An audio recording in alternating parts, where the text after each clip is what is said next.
This is Shep's Tech Cars, and today I got a very exclusive look at the Porsche Taycan. Now you might be thinking the Taycan's been out for a year, how would you get an exclusive look at it? Well, yesterday night, or last night, we got invited to a Porsche Taycan unveil event. It was delayed by a year because of COVID, so today we went, and I have some interesting stuff to share about the Taycan. My first impressions, how did I like it? So without further ado, let's get straight into this video.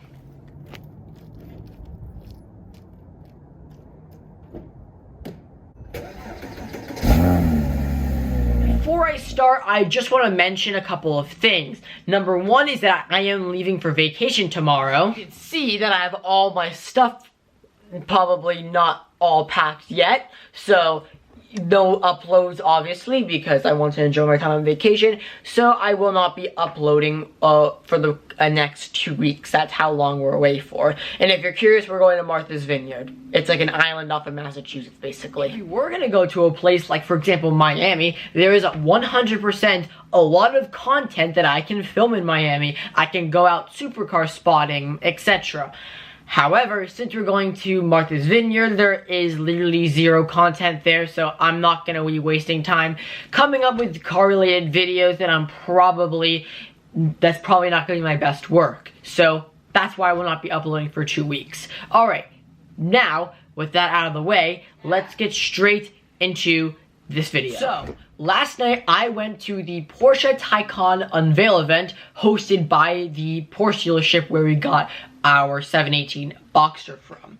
So, I'll put some pictures up in the video, but it was very cool. It was hosted at Lars Anderson Auto Museum, which is a car museum in Massachusetts. It's literally like 5 minutes away from my house, so it's a very long drive to get there, obviously. There was some pretty interesting stuff. They had 2 Taycans in the museum. They had a normal Taycan 4S, which was the white one, and a Taycan Turbo S, which was the blue one, which I'll put in pictures so you can see what those look like. Obviously. It was also the opening of their brand new exhibit, so they had like a Bertone something. I can't really remember what it's called, but I'll put the name right here so you can see what it's called. They had that. They also had another 918 Spider, a blue one. I don't believe I have a picture of that one, but if I do, I'll put it in. And they also had a slant nose Porsche outside and another 918 outside. So they had 2 918s at this event, a slant nose Porsche convertible, a Bertone, 2 Taycans, and it was really cool.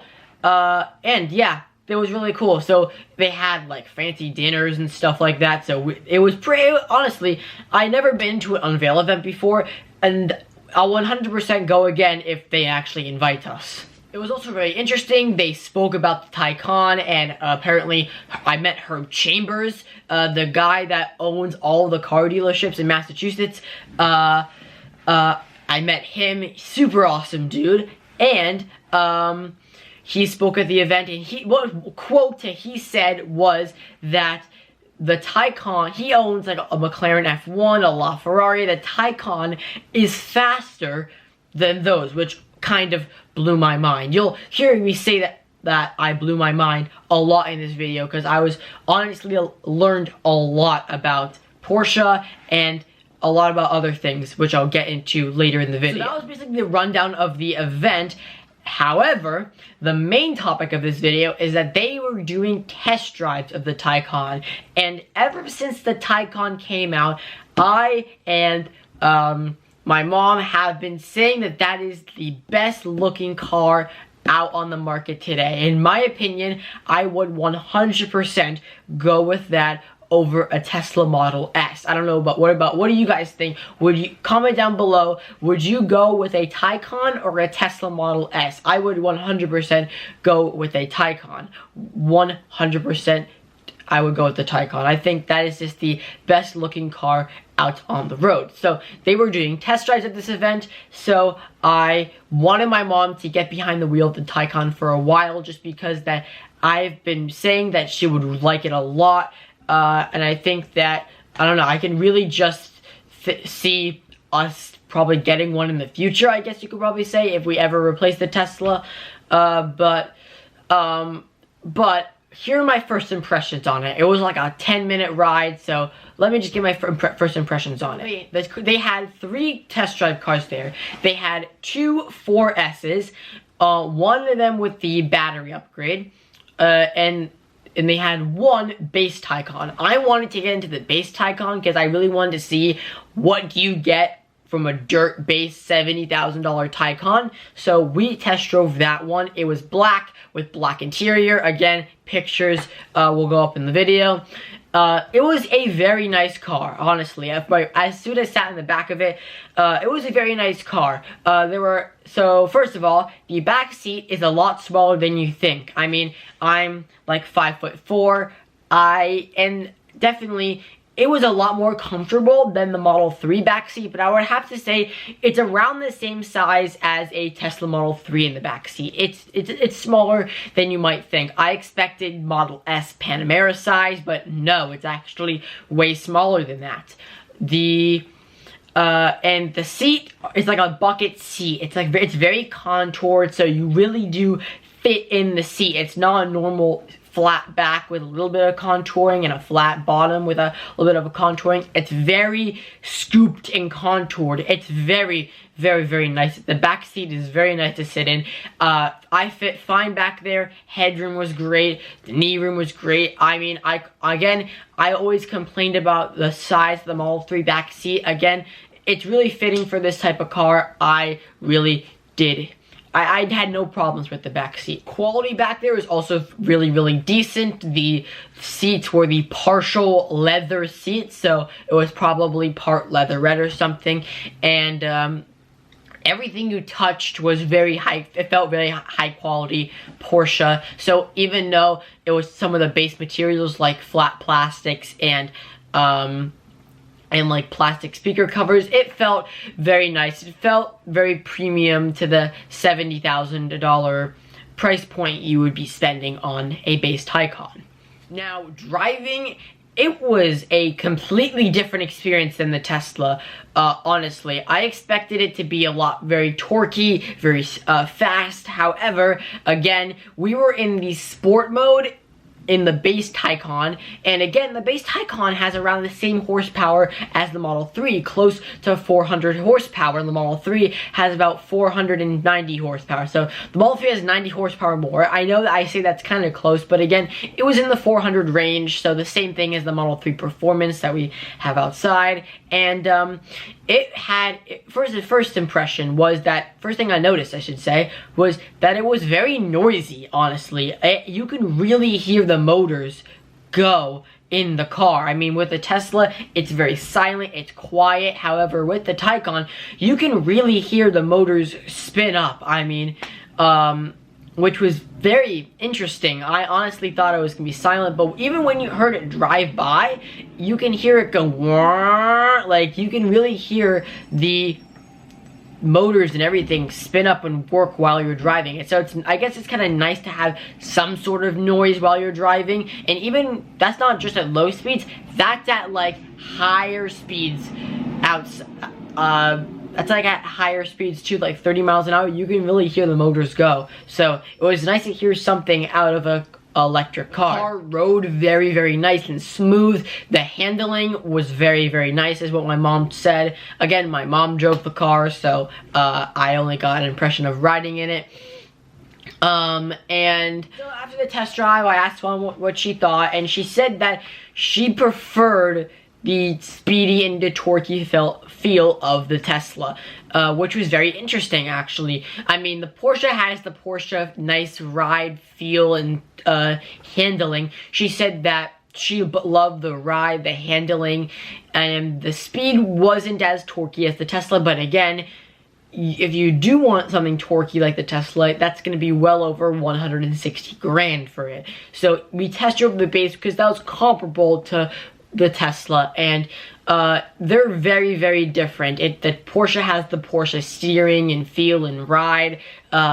She definitely preferred the ride and the comfort and the looks and the steering a lot more than a Tesla, but she preferred the speedy, torquey, sportier feel of the Tesla. Not saying that the Taycan isn't sporty, it's sporty, but the Tesla is a little bit more sportier. As well as on the ride in the Taycan, we had a very nice sales lady who remembers us from our incident with a flat tire that had to get towed in, and oh wait, hold on, you guys don't actually even know about that yet, so I'll probably save that for another video if you guys don't know what I'm talking about.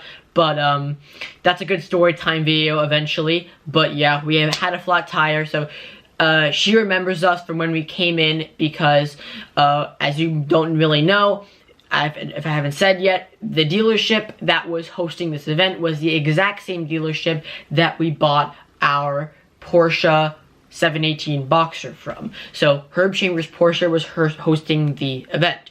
So she told us two very interesting things. So we were getting on the topic on the drive about how we own a 718 Boxster 2017, and she mentioned that right now you can sell it for probably a lot more than what you paid for it, which kind of blew our minds, honestly, my mom's and mine, because out of how many times you get to make money on a car. I mean, they're not like shoes like I have. I mean, I sell shoes for pretty much as a hobby, and I absolutely love doing it. And I mean, again, shoes always grow in value, right? They never decrease in value. They always grow in value because of the hype behind them.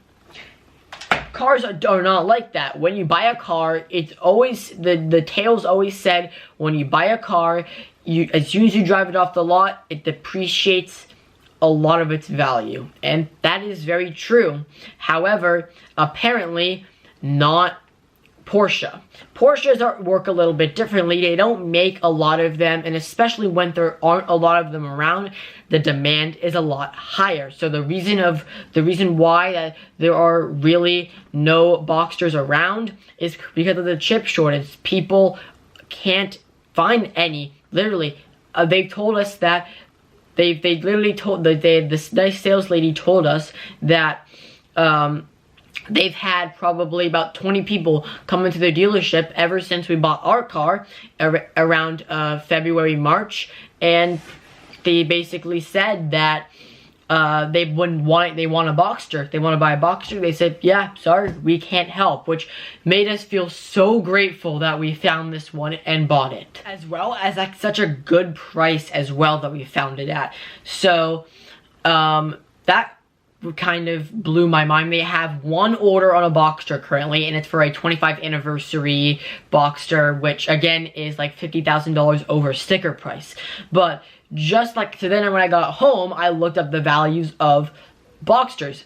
If you guys want to go look it up, look up 2017 and 2018 718 Boxsters with around 20,000 miles on them, and she was right. They were going for over $10,000 than what we paid for it, which just like just kind of amazed me that Boxsters aren't clearly desirable because they are the poor man's Porsche, and look at them go up in value just like the 911. So that just made me feel amazed, honestly. Tempest right now is and I only included a couple listings in the video, but as you can see, our car is a 2017 718 Boxster with 20,000 miles on the car, just 20,000. You can see base Boxster, here is a 2017 718 Boxster with 7,000 miles over than our car for $59,995. Here, down here, if I come up here, is a 2017 718 Boxster, 18,000 miles for $60,000. This one is a 2017 Boxster S for $59,000 with 31,000 miles.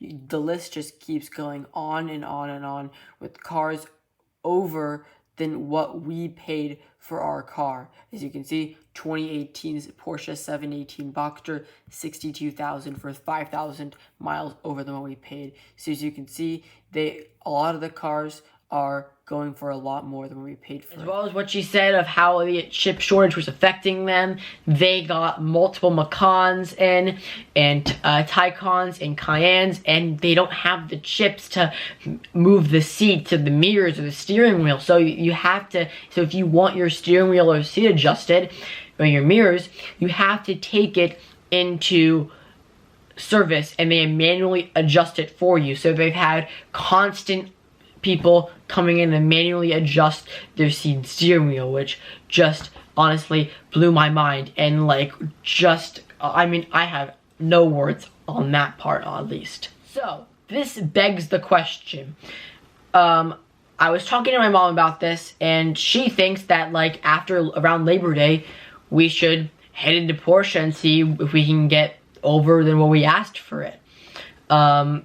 Which is a question that that I probably would give to you guys. If you were in our position, would you sell, if you had a 718 Boxster that was going for over $10,000 to what you paid for it, would you sell it and then buy a new one in around March? Were you thinking about selling it in September, then buying a new one in either February or March, or keep it and hopefully the value goes up even more and just keep it because we love the car so much. Again, we love the car. My mom loves it so much.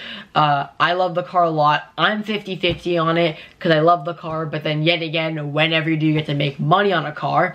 But the thing is, like, if you sell it, you would have to go and find something better. You can't just like downgrade. So it wouldn't really make sense to sell it and buy another Boxster. It would only make sense to sell it and buy a Boxster S or 911 convertible, etc. So think about that over the next 2 weeks. I'll keep you guys updated.